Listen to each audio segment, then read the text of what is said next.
Shalom Bapak Ibu Saudara yang dikasihi Tuhan. Seri pengajaran hari ini berjudul Belajar Memperhatikan Kebiasaan. Saudara, ada banyak hal yang menghalangi kita bisa serius dengan Tuhan. Salah satunya adalah bisikan setan yang selalu berkata, "Nanti saja." Inilah yang sering membuat banyak orang menunda, membuat orang tidak serius 100% dengan Allah. Bahkan akhirnya tidak lagi berurusan dengan Allah. Tetapi ada satu hal juga yang bisa membuat kita benar-benar mau serius berurusan dengan Tuhan. Apa itu? Yaitu kalau ingat kita akan menghadapi tahta pengadilan Tuhan dan kita siap. Itu saudara. Sebab itu kita bukan hanya harus berpikir mungkin hari ini hari terakhirku, melainkan kita harus memiliki waktu untuk mengadakan perjumpaan dengan Tuhan, lalu benar-benar membayangkan dan merenungkan seakan-akan kita sudah ada di hadapan tahta pengadilan Kristus. Ini belum tentu orang mau, karena dianggap tidak wajar, apalagi untuk melakukannya. Padahal kalau kita mau membayangkan, merenungkan, dan melakukan, hidup kita akan benar-benar dikoreksi dan diubahkan. Karena Roh Kudus pasti beritahu kita hal apa saja yang Tuhan tidak berkenan. Sekecil apapun dosa dan kesalahan, sehalus apapun itu, bisa terdeteksi sehingga bisa kita hindari. Tetapi tentu itu juga tergantung seberapa kita benar-benar serius memperkarakan diri kita di hadapan Tuhan dan membuka diri untuk diperiksa dan diteliti. Roh Kudus tidak mungkin tidak memberitahu kalau ada sesuatu di dalam hidup kita yang Bapa tidak berkenan. Sehingga nanti di hadapan Allah tidak ada orang yang berkata, "Saya tidak tahu kalau ini salah. Saya tidak tahu kalau ternyata ini tidak Engkau kehendaki Tuhan." Begitu, saudara. Jadi, Tuhan pasti beritahu kita sampai kita bisa merasakan hal-hal apa saja yang bisa merusak keseriusan atau keintiman kita dengan Tuhan. Saudara, dengan mengingat bagaimana Tuhan mengampuni setiap dosa dan kesalahan kita ketika kita minta ampun kepadanya, maka kita akan merasa sangat sakit dan kecewa.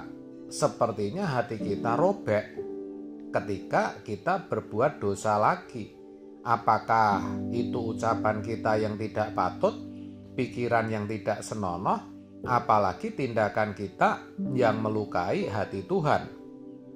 Terkadang memang ada juga perbuatan-perbuatan yang sepertinya bukan dosa, karena itu dianggap wajar. Misalnya kebiasaan terlambat, kebiasaan suka-suka dalam membelanjakan uang. Itu pun kalau sampai kita lakukan lagi, kita juga akan kecewa.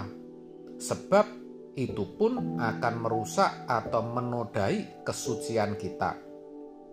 Ya, karena kita tahu kalau itu kita biarkan akan membuat hidup kita bercela di hadapan Tuhan.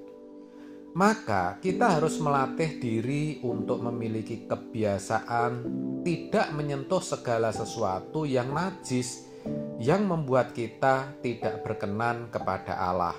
2 Korintus 6 ayat 17-18. Saudara, betapa liciknya manusia lama kita. Ia bisa membawa kita ke tahap-tahap yang membuat kita berbuat dosa.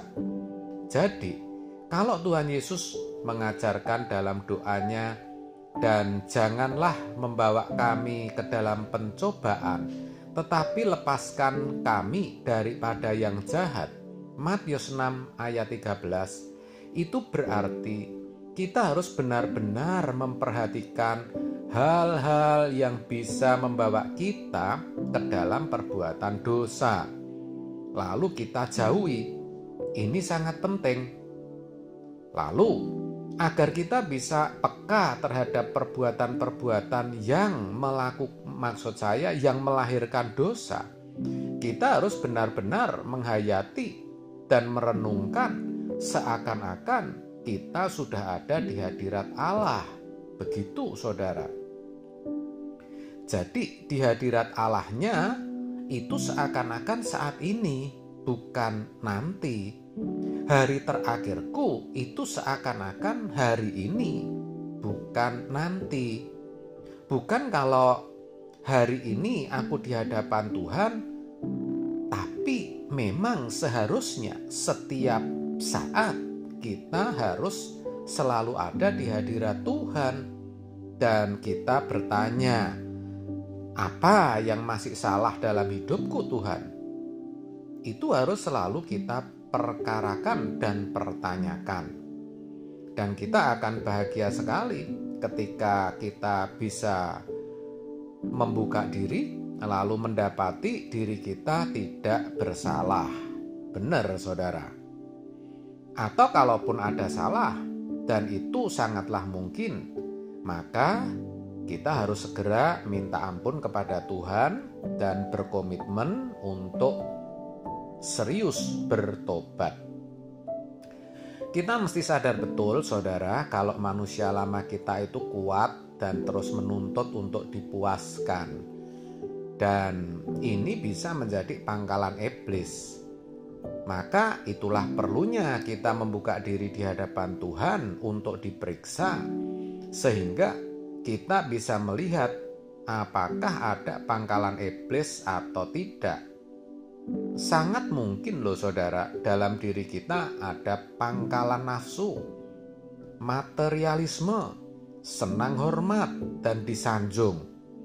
Kalau kita bisa hancurkan pangkalan itu, setan tidak bisa bermanuver di dalam diri kita, karena ia tidak lagi punya tempat berpijak.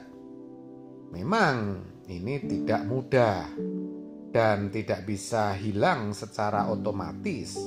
Tapi kalau kita mau terus bergumul, selera-selera seperti itu bisa kita matikan.